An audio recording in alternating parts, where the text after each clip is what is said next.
Hi all, let's go into round 4 now of the St. Louis Rapid event and a Garry Kasparov perspective. So the legend is back for this tournament. He was playing black here against Levon Aronian. So round 4, d4, Kasparov plays knight f6 and Levon plays the trendy bishop f4. So this is one way potentially to get into the London system without committing the knight. See video about Magnus Carlsen's top secret system against the London system for more details on that. But we have an energetic c5 in response, and white captures away from the centre. Knight c6, knight c3, and now e5. Bishop g5, bishop takes c5. Black is threatening here, bishop takes f2, and then knight g4 check, for example, or queen b6 hitting f2 and b2. So white parries this with e3. We have bishop b4, so moving a piece again, but with great purpose here. This is quite the threat to double the pawns, or queen a5. White parries that with knight ge2. Now d5, and it looks as though d4 is quite handy for black. White forces the issue here with a3 to relieve the pin. Bishop takes, knight takes, bishop e6. And now maybe this is a little bit on the dodgy side, this move, bishop b5. Perhaps safer is bishop takes f6. This didn't happen in the game. And there is a possibility of playing queen f3, and even here to castle queenside, because on bishop g4 there's queen g3. Exploiting that pin. So this would be actually fine for white, this sort of position. And okay, but after bishop b5, the bishop sometimes is a tactical target because black has an imminent d4 here. Black plays d4 immediately, and we see here now, yeah, it gets a little bit tricky in this position. This is a nice idea. Let's have a look at, for example, knight e4. Here, probably strongest is not trying to win the bishop, because check can be answered with b4, because if queen takes, we have knight d6 check. But there is a strong move here in queen d5 simply. Or not simply, it's not that simple. But black ends up better. He is actually attacking the bishop like that. Well, not quite. He's attacking the knight. That's the principal threat. To take the knight. What does white do? Say knight takes. This position gets chaotic, but the bishop's nearly trapped there. This just ends up, technically it's very good for black actually, this kind of scenario. So yeah, knight e4 is pretty razor sharp with queen d5 lines, but yeah, and knight e2 just loses that bishop to the check. So it's important the knight goes to e4 against queen a5. But here, bishop takes f6 was played, which is a safer alternative. And now, to keep things safe, e takes d4, and knight e4 now would be fine, because queen e2 protects everything, and that would be about equal. But actually in the game we see knight e4 immediately, and this is quite different, because now Kasparov plays queen g6, and arguably he's really in the driving seat now in this position against Levon Aronian, who's 2799. This is a great position for black. Just to show the dynamic potential of this move, say white actually just humbly retreated the knight. If knight d6 check, king e7, knight takes, queen takes g2, rook f1, this is just great for black. And for example, this continuation shows that black has enormous pressure on the queen's side, which is difficult to parry in fact, because look at white's position. I'll show you an example here. Rook c1, rook takes b3, end of game. So yeah, there will be enormous pressure in that variation on knight d6 check. So the knight just humbly retreated to g3. And black castle. Black's done fantastically well. Levon grovels now with asking for the queens to come off, and even at the the price of his structure, he's getting a pawn island now. The queens do come off. You might think, well, is there a way to keep the queens on, just to keep more tension? And possibly f5 is. It looks like a nice idea, just f5. So maybe this is another way of playing it. So anyway, the queens came off, and black structurally is going to be better now. Here, if ever e takes, e4 is nice for black, very nice. Black's got a slight edge, at least. Slight edge, not major, but slight. So anyway, here white actually castled queenside, and structurally, yeah, there's a pawn island now by itself in the center. We have now a6, knight e2, and this pawn is kind of fixed with e4. White counters cleverly with,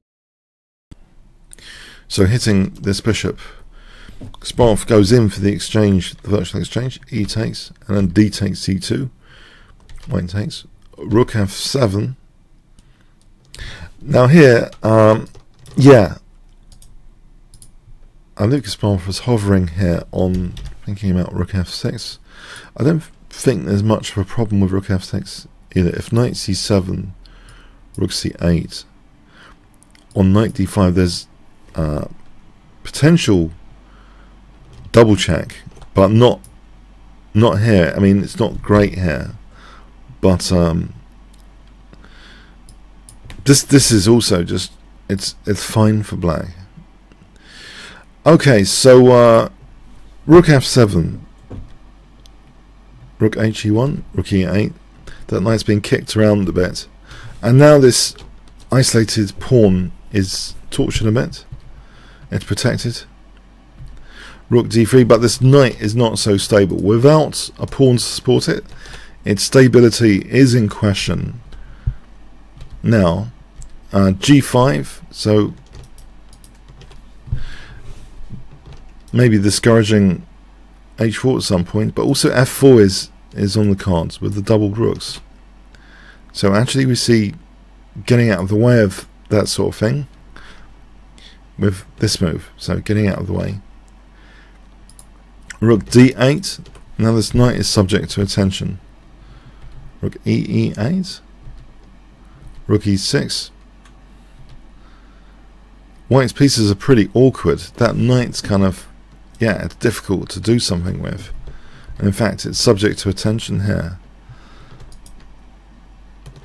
So, rook d3, we have the move rook d7, which takes away an escape square from the knight.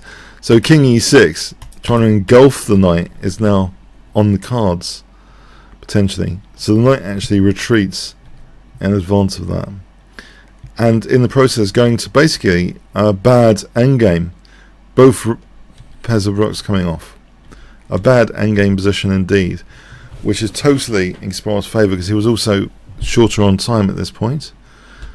e4, so it's more simplified check. Knight d7, and he's a pawn up. Yeah, Kasparov is just winning this position technically here. After king d4, there's a moment here where black Kasparov played a little bit of an inaccuracy here. It looks fine just to move the knight back as he did. But actually, here, it seems knight b3 check might be more accurate. For example, king c4, check, and knight f1. You know, that's one of the pawns is dropping its end of game. So that's a great way to try and basically go for these pawns. Yeah, try and fork these two pawns, knight b3. It seems difficult to imagine maybe this this sequence, but with very limited time. Yeah, if king c4, yeah, then and if king d3, king e5. Let's have a look at this endgame scenario. Black can just start pressing and yeah, go like this. Even if the knight's not going to fork the pawns, the king can eventually come in. So the ending here is definitely, to Kasparov's great credit, it's winning technically. But after knight d7, things get tricky, unfortunately, for Kasparov. After knight e4, here this central knight is actually creating some underlying threats in the position.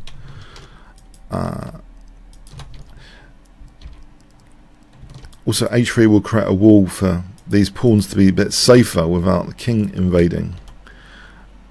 So the pressure on g5 slows down potentially the king, but the king slips in immediately as if h6 to follow, and then king h3. However, a very important tactic exists in this position based on that central knight. Can you see what Levon Aronian played? Which unfortunately reduces all his critical issues from the Kasparov perspective. This next move from white in this position, can you see? So black is threatening h6 and king h3. White plays, if I give you 5 seconds. Okay. Plays actually h3 check, a very clever move. And it's difficult for black to do anything to try and win the game now. If he refuses this pawn, then actually check. You know, we've got the wall against the king coming in.